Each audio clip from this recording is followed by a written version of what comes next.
जिसका भी ये नाम अगर चल भी रहा है तो तब तक उनके सारे काम होल्ड किए जाएं। हमारे वोट की बदौलत आपकी सरकारें बन रही हैं और गिर रही हैं। क्या अगर इनकी सरकार में इस्तीफे नहीं होते तो ऐसी सरकार को इस देश की सत्ता चलाने का कोई हक ही नहीं। लड़कियों के साथ लगातार अपराध बढ़ते जा रहे हैं, बच्चियां इस देश में सुरक्षित नहीं है, बुजुर्ग इस देश में सुरक्षित नहीं है। तो देश के किसी कोने में नहीं है, ये देश के हर कोने में महिलाओं के साथ घटना है। दूसरी बात कि प्रधानमंत्री उसके जिम्मेदार कैसे हो सकते हैं? ऑफकोर्स प्रधानमंत्री को देश की हर एक जनता ने एक एक वोट देकर अपने लिए चुना है, तो क्या प्रधानमंत्री की उस एक एक जनता के लिए जिम्मेदारी नहीं तय होती है? हम लड़कियों, हम महिलाओं का भी वोट उनके तरफ गया है, अगर चाहे वो उन्हें लाडली बहना दे के लिया हो या फिर जीविका तरीके के 10,000 रुपए बांट के अपने तरफ करा हो, लेकिन जिम्मेदारी तो उनकी ही है ना। कि आप लोग की मांग क्या है? मांग क्या है? हम लोगों की मांग ये है कि एप्स्टीन फाइल्स में जिस जिसका भी नाम आ रहा है उनके खिलाफ सख्त से सख्त कार्रवाई की जाए, साथ साथ में, और जिसका भी ये नाम अगर चल भी रहा है तो तब तक उनके सारे काम होल्ड किए जाएं, उनका इस्तीफा लिया जाए। और यदि इस तरीके के किसी भी अपराध में एप्स्टीन फाइल्स के तहत प्रधानमंत्री जी या प्रधानमंत्री के मंत्रीगण शामिल नहीं है तो प्रेस कॉन्फ्रेंस के साथ डॉक्यूमेंटेशन के साथ वो पेश करें और पूरे विपक्ष के सामने रखें, जैसे हमारे विपक्ष के नेता के पास और काम नहीं है क्या? इतना बड़ा देश है कि वो आएंगे इस पे?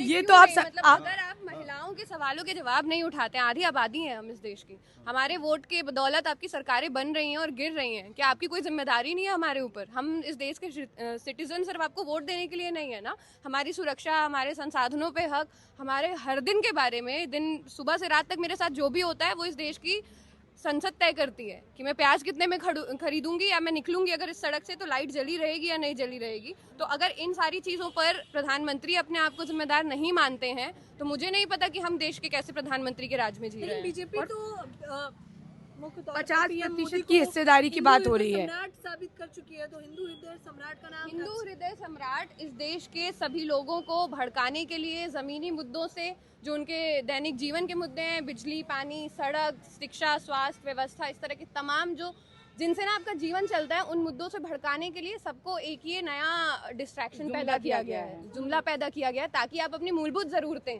अपनी फंडामेंटल राइट्स पे क्वेश्चन ही ना करें, उस पर आप सवाल ही ना उठाएं। आपको बता दिया गया है कि इस देश में एक राम मंदिर बन रहा है और ये आपको, अगर आपके अंदर का हिंदू नहीं जागा तो आप किसी काम के नहीं है। भले आपके घर में आटा दाल नहीं है, लेकिन राम मंदिर बनने पे हर एक इंसान खुश है।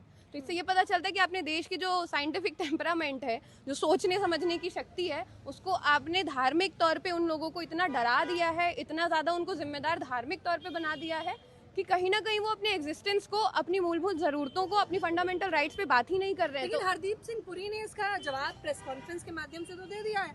वो कह रहे हैं नेता प्रतिपक्ष राहुल गांधी जो सवाल उठा रहे हैं वो तो वाजिब सवाल ही नहीं है। नहीं, उनके कहने से थोड़ी ना होगा। हम ये मान रहे हैं कि अगर आपका नाम आया, आप स्पष्ट तौर पे बताइए कि क्या हुआ है, क्या नहीं हुआ है। और आप लोग इस्तीफे की मांग कर रही हैं, ये सरकार पहले ही कह चुकी है कि हमारी सरकार में इस्तीफे नहीं होते। अगर इनकी सरकार में इस्तीफे नहीं होते तो ऐसी सरकार को इस देश की सत्ता चलाने का कोई हक ही नहीं मिलना चाहिए, क्योंकि अगर यहाँ पे कोई भी गलती करता है, आप कॉलेज स्कूल का एग्जाम्पल भी उठा के देख सकते हैं कि अगर किसी भी प्रकार की कोई गलतियाँ होती हैं, कोई चीज़ होती है तो हमसे रेजिग्नेशन मांगा जाता है। ऑफिस स्तर पे देखिए, स्कूल्स में देखिए, कॉलेजेस में देखिए, तो ये तो देश चला रही है। तो क्या इनको इतना भी अधिकार नहीं है, क्या इनको इतना भी सोचने लायक ये सरकार नहीं है कि अगर इनसे कोई गलती हुई है तो इनको सोचना चाहिए कि सामने वाले किस प्रकार के व्यक्ति को ये सत्ता में बिठाए हुए हैं, और अगर उनसे गलती नहीं भी हुई है तो क्या इन्हें प्रूफ के साथ शामिल नहीं होना चाहिए, सामने नहीं आना चाहिए, जनता के सवाल का जवाब नहीं देना चाहिए। जनता यदि कुछ करती है तो ये डायरेक्ट उठा के जेल में डाल देते हैं।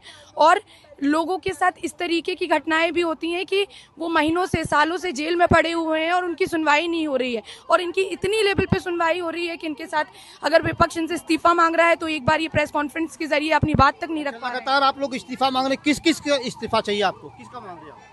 जी देखिए, जो एप्स्टीन फाइल्स में शामिल है और वो हमारे देश का नागरिक है, वो किसी भी पोजीशन पे हो, किसी भी पार्टी से हो, किसी भी तरीके का व्यक्ति हो, चाहे वो राजनीतिक हो, सामाजिक हो, किसी भी स्तर पे इस देश में रहकर काम कर रहा हो, या पर अगर वो इस तरीके के घिनौने अपराध का हिस्सा है तो उन सभी को इस्तीफा देना चाहिए। क्या आपको लगता है कि प्रधानमंत्री मोदी तक तार हैं, इसके जुड़े हुए हैं?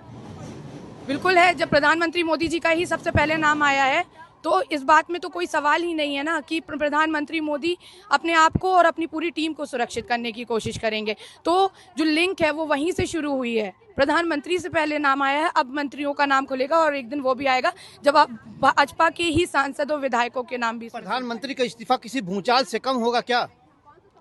प्रधानमंत्री का इस्तीफा किसी भूचाल से नहीं, बदलाव से मैं देखती हूँ कि ये बहुत बड़ा बदलाव होगा अगर प्रधानमंत्री जी इस चीज़ को एक्सेप्ट करते हुए सामने आते हैं कि अगर इस तरीके की चीज़ों में उनका कोई भी हाथ है, कोई भी लिंक है, कोई कनेक्शन है, तो वो सामने आए, वो जनता के सामने, देश की महिलाओं के सामने और हम सब के सामने ये एक्सेप्ट करें। और अगर वो एक्सेप्ट करते हैं तो ये देश की और लोगों के लिए सीखने लायक होगा कि इस देश का कोई भी पुरुष हो जो गलती करता है वो इस्तीफा दे, वो अपनी पोस्ट छोड़े, वो अपना जो नाम, गौरव और जिस तरीके की पुरुष प्रधान समाज की राजनीति चला रहा है और वो महिलाओं के खिलाफ है, वो उससे अगर पीछे हट रहा है तो ये बहुत बड़े बदलाव की ओर, एक नए सवेरे की ओर एक उजाला लगातार